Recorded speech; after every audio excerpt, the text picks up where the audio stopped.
ராதே கிருஷ்ணா. அன்னவயல் புதுவை ஆண்டாள் அரங்கற்கு பண்ணு திருப்பாவை பல்பதியம் இன்னிசையால் பாடிக் கொடுத்தாள் நற்பாமாலை பூமாலை சூடிக் கொடுத்தாளைச் சொல்லு. சூடிக் கொடுத்த சுடர்க்கொடியே தொல்பாவை பாடி அருளவல்ல பல்வளையாய் நாடினே வேங்கடவர்க்கு என்னை விதியென்ற இம்மாற்றம் நாங்கடவா வண்ணமே நல்கு.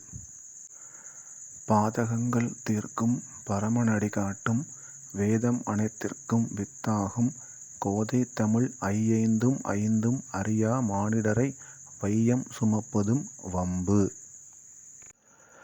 கூடாரை வெல்லும் சீர்கோவிந்தா உன்தன்னைப் பாடி பறைகொண்டு யாம்பெறும் சன்மானம் நாடு புகழும் பரிசினால் நன்றாகச் சூடகமே தோள்வளையே தோடே செவிப்பூவே பாடகமே என்றனைய பல்கலனும் யாமணிவோம் ஆடை உடுப்போம் அதன் பின்னே பால்சோறு மூட நெய்பெய்து முழங்கை வழிவார கூடி இருந்து குளிர்ந்தேலோரெம்பாவாய்.